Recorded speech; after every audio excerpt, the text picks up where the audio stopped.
श्री शिवाय नमस्तुभ्यम। हम सबको पता है कि 29 अगस्त को अजा एकादशी का बहुत ही विशेष सा पर्व है। ये एकादशी विशेष क्यों होती है? क्योंकि इस बार की एकादशी पड़ रही है गुरुवार को।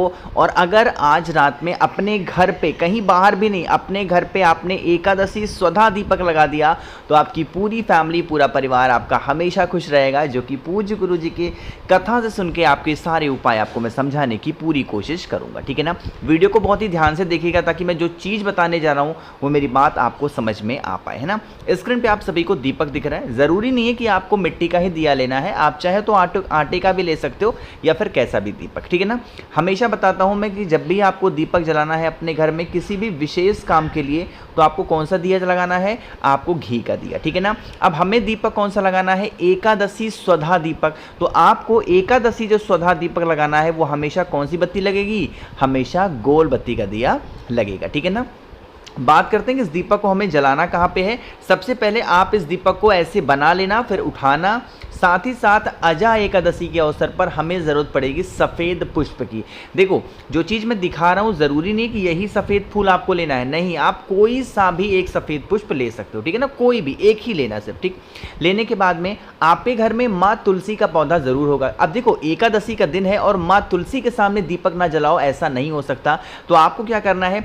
सबसे पहले जो आपको मैंने दिखाया सफ़ेद पुष्प, उस सफ़ेद पुष्प को, पंखुड़ियों को निकाल करके तुलसी माता के पास में आपको रख देना, ठीक है ना। रखने के बाद में मैंने आप लोग को दीपक दिखाया जिसमें मैंने आपको बताया कि हमें उस दीपक को कौन सी बत्ती का लगाना है। आपको उसे गोल बत्ती का दिया जलाना होगा, ठीक है ना। गोल बत्ती लगा दिया और उसके बाद में आपको इस दीपक को क्या बोल के जलाना है? ओम नमो भगवते वासुदेवाय। फिर से बोल रहा हूँ, क्या बोलोगे? ओम नमो भगवते वासुदेवाय। यह मंत्र का स्मरण करते हुए आपको इस दीपक को प्रज्वलित करना। साथ ही साथ एकादशी के दिन आपको ज़रूरत पड़ेगी कोई भी अनाज के दाने की। कोई सा भी अनाज का दाना आप ले सकते हो, कोई इशू नहीं है, कोई दिक्कत नहीं है, ठीक है ना। अब बात करते हैं कि भैया अब उस अनाज के दाने को जब हम डालेंगे दीपक के अंदर तो क्या बोल करके डालेंगे? आपको मैंने बताया इस दीपक का नाम क्या है? स्वधा एकादशी दीपक। तो आपने एकादशी का तो दीपक लगा दिया, अब आपके पास में जो अनाज का दाना हो बस उसको 3 बार में स्वधा स्वधा स्वधा बोल करके अगर आपने इस दीपक के अंदर प्रज्वलित कर दिया, डाल दिया, तो यकीन मानिए आपकी पूरी फैमिली, पूरा परिवार हमेशा खुश रहेगा। कभी भी जीवन में उन्हें पीछे मुड़ के देखने की ज़रूरत नहीं पड़ेगी, ना ही जीवन में उन्हें कभी भी किसी से मदद मांगने के लिए हाथ फैलाने की ज़रूरत पड़ेगी, ठीक है ना। करके देखिएगा। एकादशी का ये स्वधा दीपक आप सभी को आज रात में अपने घर पे ज़रूर लगाना होगा, ठीक है ना। तो पहले उपाय की तो हमने बात कर ली है। आगे बढ़ते हैं इस एकादशी पे करने वाले हम लोग अपने दूसरे उपाय की तरफ। और ये जो दूसरा उपाय है आपको करना है काले तिल के साथ में, ठीक है ना। बहुत स्पेशल, बहुत ही फेमस उपाय है। कई बार पूज्य गुरु जी ने इस कथा के बारे में इस उपाय के बारे में अपनी कथा में बता रखा, ठीक है ना।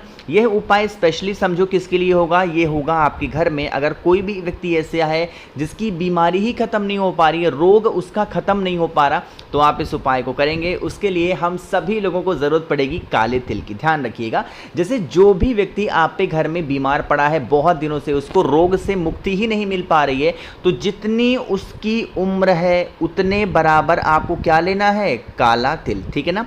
थोड़ा ठीक से समझाने की कोशिश करता हूं आपको। जैसे मान लीजिए कि कोई व्यक्ति है आपके घर का और जिसकी उम्र है 25 वर्ष, तो काले तिल कितने लोगे? 25 काले तिल। कोई भी व्यक्ति है जिसकी उम्र 40 वर्ष है और वो व्यक्ति बीमार रहता है, तो काले तिल कितने लोगे? 40 काले तिल लेने होंगे, ठीक है ना। ले लिया काला तिल और उसके बाद में ज़रूरत पड़ेगी आपको 1 लोटा शुद्ध जल, तांबे के लोटे से, ठीक है ना। तांबे के लोटे में जब भी आपको जल डालना है एकादशी के दिन, तो इसके अंदर क्या डालोगे? आपको इस जल के अंदर थोड़ा सा गंगा जल ज़रूर डालना, ठीक है ना। समझ रहे हो मेरी बात को? इतना डालने के बाद में मैंने आप लोग को उम्र के बराबर काला तिल लेने को कहा है। इसी कलश के अंदर आपको क्या डालना है?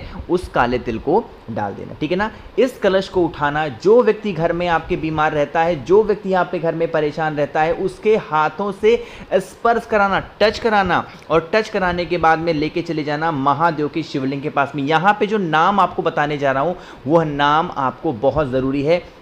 उस नाम को आपको बोलना है बिजलेश्वर महादेव। फिर से बोल रहा हूँ, आपको नाम को नोट करना होगा। कौन से महादेव?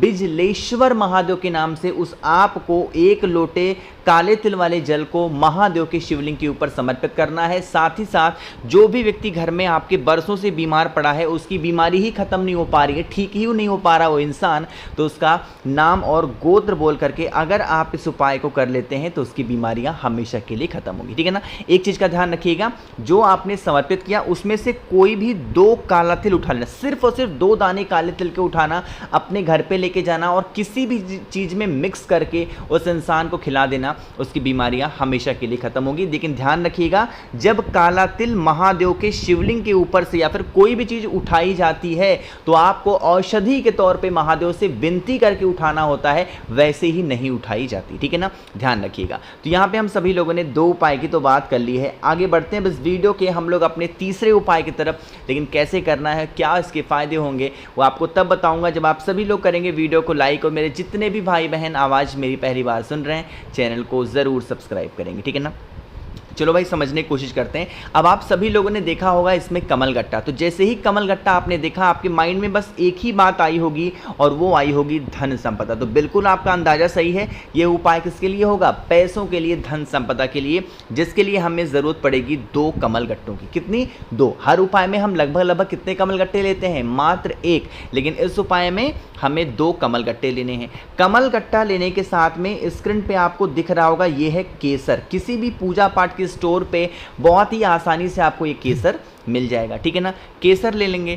केसर को लेने के बाद में एक तांबे का लोटा लीजिएगा, उसमें जल भरिएगा, और मैंने आपको जो 2 कमल गट्टे दिखाए हैं उन 2 कमल गट्टे में से सिर्फ 1 कमल गट्टा ही कलश के अंदर डालना है। 1 कमल गट्टा आपको अपने पास में रखना होगा, ठीक है ना। केसर को उठाएंगे, कमल गट्टे को लेंगे और इस कलश को उठा करके आपको पहुंचना है कहाँ पे, महादेव के शिवलिंग के पास में, ठीक है ना।